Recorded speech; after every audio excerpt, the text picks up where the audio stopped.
Committee के लोगों से आग्रह है कि अगला कार्यक्रम जागरण का शुरू किया जाए और भक्तों में प्रसाद बांटा जाए। हैला बाबू माइक ले जा।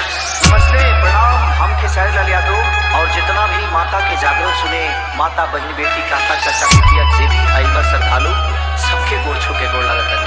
आगे आई, अगर हमारा गाना बजाना में कोनो त्रुटि हो जाओ तो अपना घर के लेकर जान के क्षमा कर।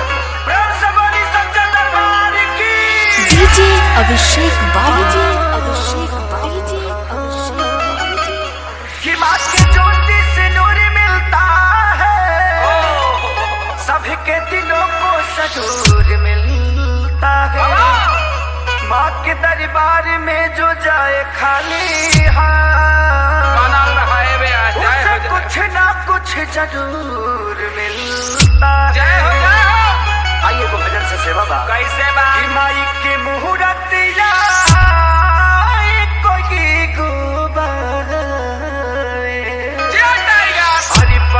सुहानी डीजे लगे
सोनू बाबा, विकी बाबा, विवेक जी, पंकज लाल यादव और कुमार रमेश जी, एंगल म्यूजिक के मालिक भी बहुत पुरस्कार दिले।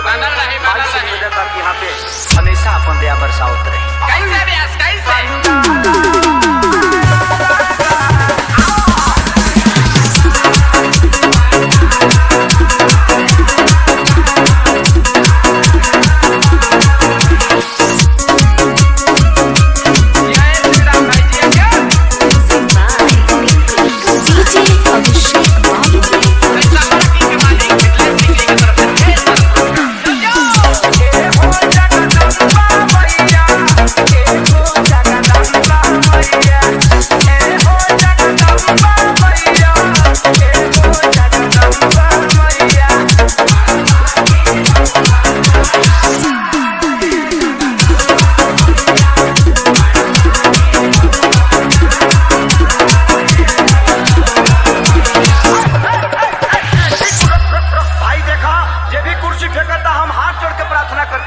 कुर्सी मत फेंकी, ई माता के जागरण है।